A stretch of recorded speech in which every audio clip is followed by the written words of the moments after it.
to another episode of the Business is Pleasure podcast with your host, the dapper, always looking fly, no, I ain't telling no lie, John Francis, and also Colette Monique Liebert, who is my wifey, my business partner, and angry at me again. What's new, guys? So, on another episode of the Business Pleasure podcast, you guys already know, we talk about our week, how we were doing before, the next steps we want to take for our business, but most importantly, how was your week? So my week was good. I'll talk to you guys since I'm not really able to talk to him. My week was good. I did a lot of picking, got a lot of stuff. You picked once. Yeah, but like I said, I'm not talking to you. So sorry, guys. So whatever that comment was, I got a lot of stuff. So that's what I consider to be a lot of picking. Stayed on my weekly schedule of deliveries. Posting was good. We don't have an event this weekend, so I didn't really have to plan for too much. But yeah, that's pretty much it. It was a good week. My week was pretty good too. For the most part, it was just like working Monday to Friday. Then of course like trying to figure out our next events. Trying to figure out our next events because we have two pretty big important ones coming up next. Trying to figure out the logistics for our event in New York, plane tickets, which clothing we're going to be bringing in, everything. And for the most part, yeah, just regular stuff. Nothing really crazy this week for the most part in regards to me. I'm excited though because Caravana is actually happening this weekend and Toronto is going to be crazy. So I'm definitely really excited about that. Speaking about the podcast though, right? I think for one thing that you and I were actually talking about previously was just like, what were our steps like when we were like really just trying to figure out where to put the podcast on, how we would feel. And then when we finally did it, how did you feel about it? Talk to them, not me, of course. Okay, now you're speaking. I don't know. Like, sometimes I feel like excited about actually posting the podcast, and then other times I'm kind of like, not like anxious, but just like, okay, people are gonna actually hear some of the stuff that I've said, which is fine, but I feel like I don't want to censor myself as well. Like, I don't want to not say certain things because I'm afraid of how it will come across, because then I'm just not really being true to myself. So I think that's the only thing I've kind of been battling with, just the balance between like being like true and authentic to who I am as a person, and like the fact that people are actually going to hear a lot of the stuff that I say. So how do you feel about the fact that like we've created a podcast to like create better content for ourselves so we can share with people and everything? How do you think you feel about that whole aspect? And do you think people resonated with it well? I think overall it's a good thing. Like, there's no bad that can come out of it, and like at the end of the day, like we have similar circumstances to a lot of people that will eventually, or I would hope, would listen to our podcast. So at the end of the day, I think it's a good thing. For me, I think it's only a good thing, to be honest with you, because I try not to worry about like anything that I say, maybe if I'm too vulgar, too aggressive, or like say something too explicit, because one, I know it's coming from a good place where we create this podcast to create content for people who are maybe having struggles being resellers, not sure the next steps that they could take. So overall, I know like our podcast is coming from an appropriate place. And two, it's like, I don't want to care about what anyone else thinks about my opinion. It's like, it's my opinion. There are going to be times where it's incorrect. There are going to be times where I'm way off. And of course, there are going to be times where I'm correct.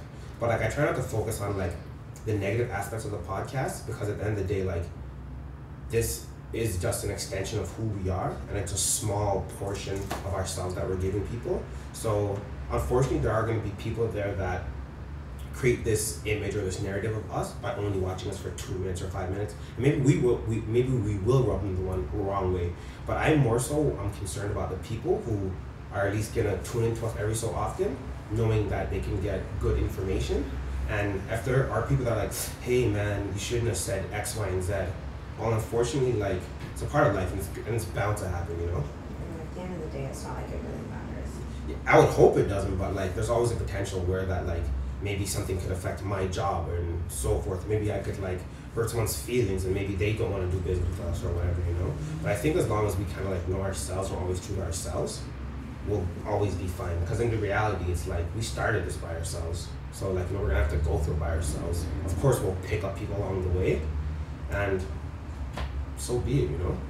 So be it. Like, it's a part of business though. Like, you doing something to better yourself is always going to create that potential for someone to be negatively impacted by it, even if it shouldn't affect them at all, you know. So it's not, it's that. So it's one thing where it's like, when we put the podcast out, I think I personally was ready for it, because like we were just holding on to it for so long, and it was like, you're like, well, at this point, what are we waiting for? Like, you know, we're just all in our heads and everything, you know. So definitely it's just like, yo, let me just knock this out. So when we talk about the podcast, right? One reason I think why we started a podcast was that we saw everyone was doing it, and it was becoming a medium that a lot of people became interested in, you know. Plus we also needed to find new ways to create content and put it out there and everything. So in terms of like watching and always keeping an eye out on what's occurring, in terms of products, how do you keep up with like certain products that are popular, products that maybe, you know, these ones aren't working and stuff like that? So what do you do? Well, for me, I just stay on top of what is current, essentially. Mm-hmm. So how do you do that? I'm getting there. So I basically, like, daily, like everyone does pretty much, like I just scroll through Instagram. I scroll through a little bit of Facebook, but mainly Instagram, and I'm mainly looking for just what other people are wearing, what other people find interesting or appealing, what, like, let's say, you know, I hate talking about them, like Kim Kardashian or like Kylie Jenner, like what are they wearing? Just people who are current, because that usually tends to trickle down. Kanye West is a big one too. That usually tends to like trickle down to what everyone else likes. So I stay kind of aware of that. And then obviously, pretty straightforward, like what's selling the most for us. So if things are doing really well, I pick in reference to that. If things are not selling as fast, then I try to stay away from those types of things. And then overall, I think I have pretty good style, so I just pick what I like. Mm-hmm. For me, it's a combination of all those things. One thing that I like doing as well a lot too is that, for instance, one of our apps that we use is Let Go. You guys have probably heard of us talk about it before. Essentially, what Let Go is, it's an app where you can buy and sell anything, not only clothing, but it's more so based on proximity. So it's usually anyone within about 50 kilometers of you. And the good thing about Let Go is what they do is they find trendy items that are popular in your area.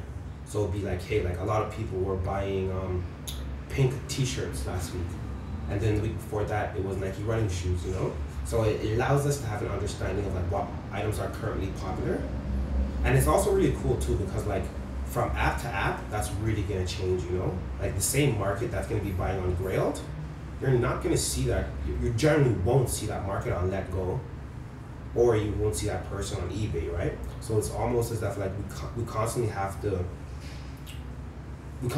watch each app to see which items sell the best, you know? Because for instance, if we look at like Vestiaire Collective, we know there's like a bunch of items on our Let Go that would not even sell on there. Well, first off, Vestiaire Collective is pretty particular in the items that they accept. Mm-hmm. So a lot of the times, like anything that's distressed or like, for me, like when something's vintage, like I kind of like it when it has a little bit of wear and tear. It's some like, character a bit, you know? Stains and character, because that shows that it's been like worn in a bit.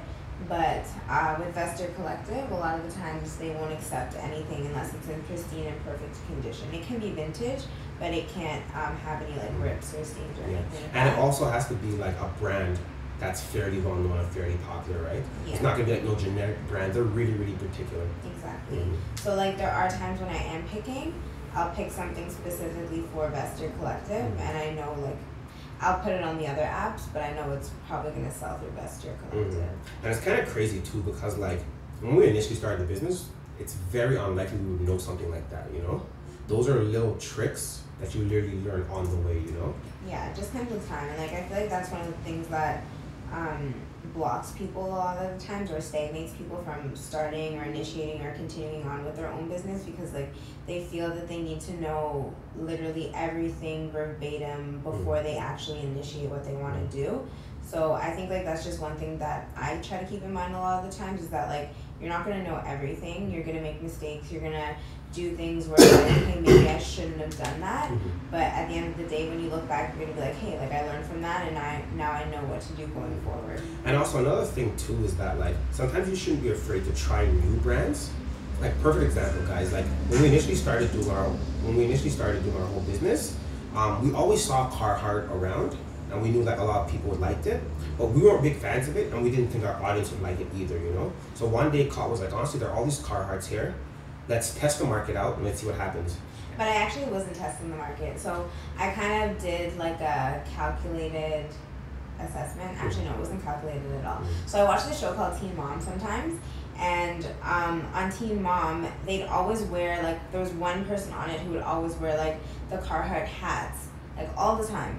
And I was like, okay, like, clearly this is, like, a brand that people know about, so let me just, like, give it a try. So we tried it out, and then also, as we were trying it out, we learned that the Kanye West line around that time, yeah, some or good after, stuff was fairly similar to, like, the silhouettes of Carhartt. So, yeah, we just tried it out, and took off. Yeah. Like Carhartt. Yeah, no, definitely. And it's just like, hey, like, trial and error, guys. Like, you know what I mean? If you see an item that's, you can get it for really, really cheap, but you're not sure if it's going to be a really good return on investment, or you're not sure if it's going to sell really quickly, just test out the market, purchase it one time, see how it works. If it works well, bam. And if it doesn't, so what? Just keep it moving. Just keep it moving. And one thing that we've also realized as well when it comes to like particular brands is that one thing in particular really, really, really lets you know if an item is going to sell fast or it's going to take its time and sell. And that is definitely a logo. The bigger the logo, the faster it sells. Faster it sells. So for instance, if you have a Nike windbreaker and it has like a small logo on the sleeve, it's very unlikely it's going to sell quickly.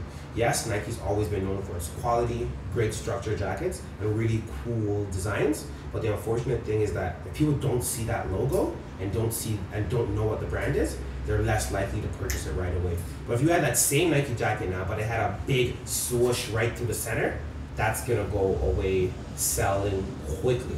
So what do you think it is that encourages people to like, what is it about like particular items that a logo does why people would more likely buy that than something else? I think it's just the market right now. Like if you look at the market, let's say like 4 years ago, maybe even 5 years ago, everything was about like minimalism. Like nobody wanted like big audacious logos. Nobody wanted you to really know like what brand they were wearing, and if they did, it was like very like understated in a very like simple and like sophisticated way.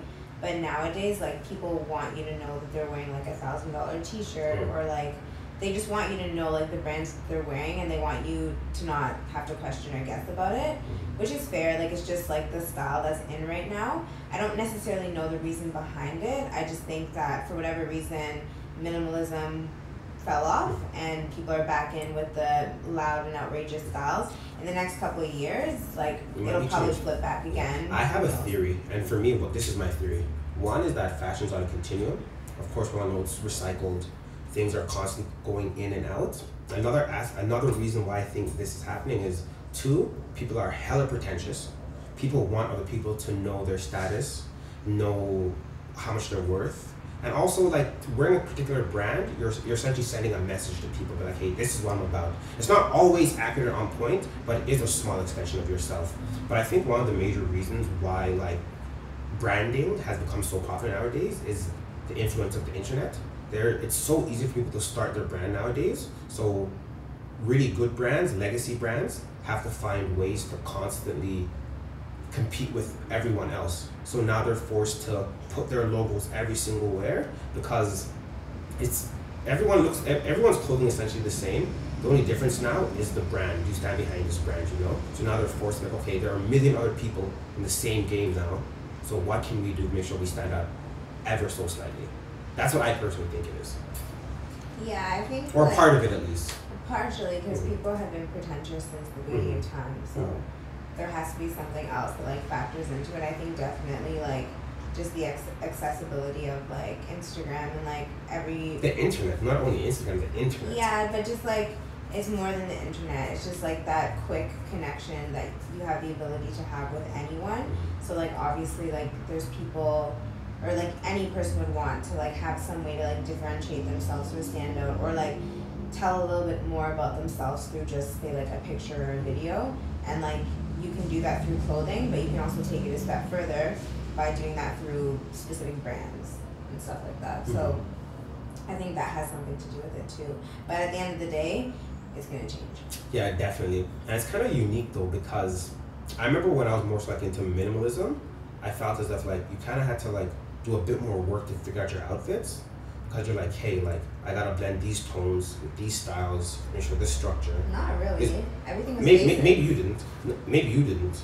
But like for me personally, it's like I like my jeans to like fit a certain way. You can have a basic pair of jeans, but like then you have to break it down to the style and also then the fit, right? Same thing with like your t-shirts or your hoodies or whatever, you know what I mean?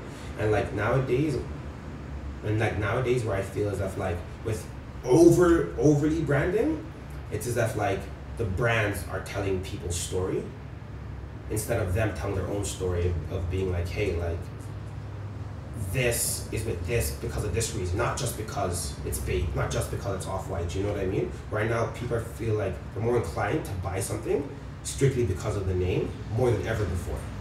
Yeah. Yeah, no, I can see that. Mm-hmm. But I also think that it's done like in different ways. Okay, what do you mean? So like I feel like there are people who will wear like over the top and audacious things, but they also pair it with like other things that are like kind of minimalist. Like I don't think it's, I don't know, I feel like there's like spectrums, like it's like a gradient, you know what I mean? There's people who are still kind of following the minimalism still is around. Yeah, no, definitely. I don't think that it's completely gone. It still is around, and like I said, there are people who like kind of mix and match minimalism and like the over the top like branded style, and then there's people kind of on the other side of the spectrum that are just like straight, like they don't mix with any like basics, any just like generic stuff. It's all like hype beast, all just like branded stuff. Or like it's all vintage. Even on the other end, like the vintage end, you guys can like overdo it. Yeah, or it's all vintage. So I don't know. I just think there's a gradient, and like there's all obviously like variations within it, but yeah, overall it's something that's gonna change. Yeah, and I think at the end of the day, it's like as much as like I'm sounding as a hater a bit, the reality of it is that like fashion, one, is gonna change, and two, it's like wear what you're comfortable with, you know. If you're comfortable being a minimalist, if you're comfortable with vintage, if you're comfortable with hypebeast, what about you feel comfortable? And not even that, like in reference to us, like sell what you want to sell. Yeah, that like, too. No, sorry, not what you want to sell, but what the market wants. Yeah. Because at the end of the day, there's a lot of stuff that like I personally like everything that we sell, but there are some things here and there where it's like I wouldn't wear that, but I'm gonna sell it. Mm-hmm. You know what I mean? So. Yeah, but I think it's also because like remember when you think about our CMS. So our community, our marketing, and our sales, it's like, okay, maybe, hey, I may not like this, but our community and our market will like it, you know what I mean? Yeah. So it's like, we gotta always think about like, what's best for the clientele, not necessarily for us, you know? Because of course, I love like 95% of, oh my God, I love 95% of our stuff, but there are some times where it's like, well, I don't know about this, and then bam, that's like the first thing to go. And you're like, yo, how did that even happen, you know what I mean? Yeah, or there's things that like we'll pick and I'll be like, I don't like this style, but it's selling, so I'm gonna get it. And like even if you've taken the whole idea of the windbreakers, right? So before we would only sell like branded windbreakers like the Nike, the Adidas, the Fila's and everything. And then we started looking on Etsy and we realized there were a lot of people who like just generic windbreakers, but they have to look extremely vintage. So we tested the market, we're like, okay, let's try to buy some generic windbreakers and see how they go. And look, they were selling literally at the same rate as the branded ones, right? Yeah. So this really depends on the item that you're selling and again, the community that you're selling within. Yeah, for sure. So I'm sure if we went to like a hypebeast event, like those generic ones, people would be like, yeah, I'll pass. Of course. I'll pass. There's no name on it and everything. So like it really all depends on the thing that you're doing. Another thing that I've also noticed too that allows us to like sell at like a faster rate is definitely reducing the pricing or like putting sales on items every so often or whatever, you know. But I think with us, like we don't do that often enough. You know, I'll do it with the Off-White stuff because like, and honestly, a lot of you guys that hit us up to buy Off-White, please stop lowballing us, man. Please, guys, don't do that to yourself, man. You make yourself look poor. Like, you want to buy something expensive, but then you're asking for like 75% off. Like, don't do that. You wouldn't go to Mercedes asking for the G-Wagon for $2,000. Don't do that, guys. That's not right. Yeah, so like, I think like constantly like reducing our prices every so often will like, one, show people, oh my God. So first, it will allow those people that have constantly been looking at the item to come back and be like, hey, like, oh, the price is going down. I'll wait another week. I'll go down. You know what's funny? My mom's that type of shopper. She used to go to the Bay, wait for like a sale. She's like, okay. Oh, look, it's 20% off. Me, I'll come back in a 2 week. And then boom, it's 50% off. Like, you know, so it's like people do that same thing, but now on the internet, right? So like maybe every so often, like every 30 days, you're like, okay, like let's reduce the price by $5. And then 2 weeks after that, let's do it by another $5, you know? It's gonna take a bit more time for everything, but it's just that like, I think it will allow us to move inventory faster. Yeah, we can do that, but I also think that when it's online, people like the whole like fear of loss is like really huge online. Because when you're shopping in a store, like like there's like 80 of each item. Yeah. They have like a couple thousand still in the back, so they can like people feel more comfortable with the whole process of like, okay, let me wait and see if it goes on sale. But when we're selling something online, we have one-of-one items for the most part, aside from Off-White, but like overall it's pretty much one-of-one or like 3 or 4 of each style. You know what I mean? So like I kind of like that fear of loss, like, oh, like there's other people that are interested in this. Like, you know, how many people have come to us and been like, oh, is this still available? And it's like, oh no, sorry, that's sold. And they're like, oh man, like I should have got that earlier. And it's like that's essentially what it is. Like we need to create that fear of loss more for people. So instead of them being like asking them about a price, like showing interest in a certain item and then, you know, going off and doing whatever else they're doing for the day, it's like, yeah, like you're interested, but there's other people that are interested too. So either you can get it or you're gonna miss out. But I think like when it comes to like marketing though, that's one aspect, right? Yeah. One aspect is that person who does have fair loss. Another aspect is a person who's a bargain shopper who's constantly going to wait around for the price to be reduced. Yeah. And another person is just that like, forget it, I'm just going to buy it full price. Like, you know, my favorite customers are the ones that don't ask like the length. They're not worried about the size. They just click buy now. You know, because they're easy to work with, they're patient. But in reality of it, like, we don't deal with that customer every time, you know what I mean? We constantly have to, like, adapt ourselves to the clientele that we're dealing with. So, yeah, I definitely think one of those aspects is that, yeah, it is a fairer loss, you know? But that's not every customer. No, not every customer has that, you know what I mean? I think definitely for anything that's been on our website for, let's say, more than, like, a week or two, definitely needs a price reduction. Okay, I can see that. I can see that. I think a week is a bit short. I was thinking maybe every 2 weeks. Okay, sure. But also we could also play it by ear too, right? We try a week, see how that works. So just a week and a half or whatever, you know. Yeah. No, definitely. So yeah, man, I think that's gonna allow us to like have more frequent sales. Of course, like our profit margins are gonna shrink a bit because we're like lowering our prices. But we're gonna be selling more. Exactly. So like our return on inventory is gonna be like really good. So that's always really, really important. I think one of the last things that like I want to talk about is just that like we initially started this whole conversation with how we are extremely uncertain about the podcast, how we finally put it out.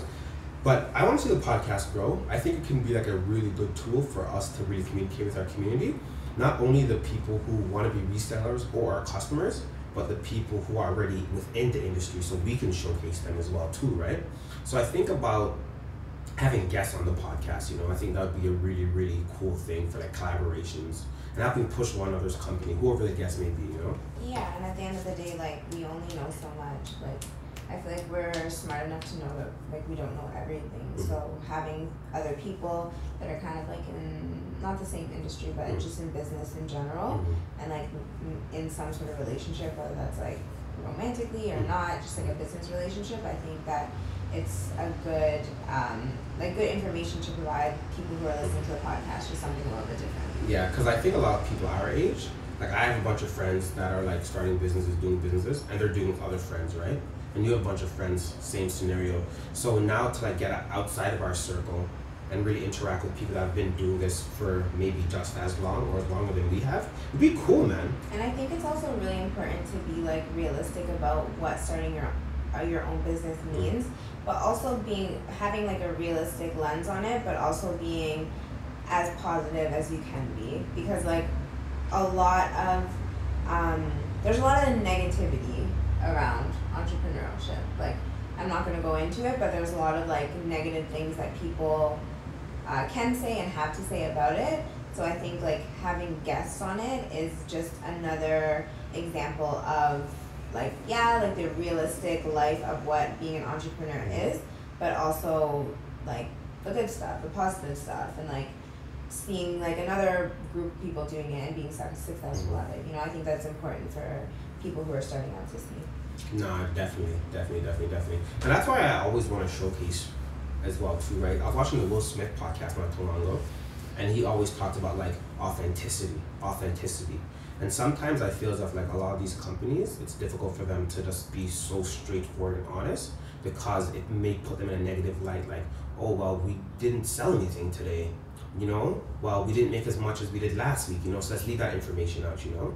But at the end of the day, it's like, this is a marathon. Like, you know, we're in this for the long term. We really want to get content that really resonates with people, helps them, and most importantly, that they can like get some value off of, you know. And one of the only ways we can really do that is by being honest, by being genuine, by letting them know, like, hey, the first 2 years we were running this business, it was crap. We weren't making no money. We were fighting all the time. We thought we wanted to quit and say fuck it. But by having a podcast, talking to other people, having our community interact with us, like, there's nothing but upside there, you know. So definitely authenticity, 100%, you know. It's important, man. It's important. So if you watch our podcast and you have a business yourself, you don't have to have been here for months or doing it for years. Hit us up. I'm sure you'll have something to teach us, and we can teach you as well too, right? So any last famous words? No, I think I'm good. Okay, perfect. All right, guys, thank you so much for joining us again for another episode of the Business is Pleasure podcast. Please do not forget to like and share so we know that you care. Until next time, peace.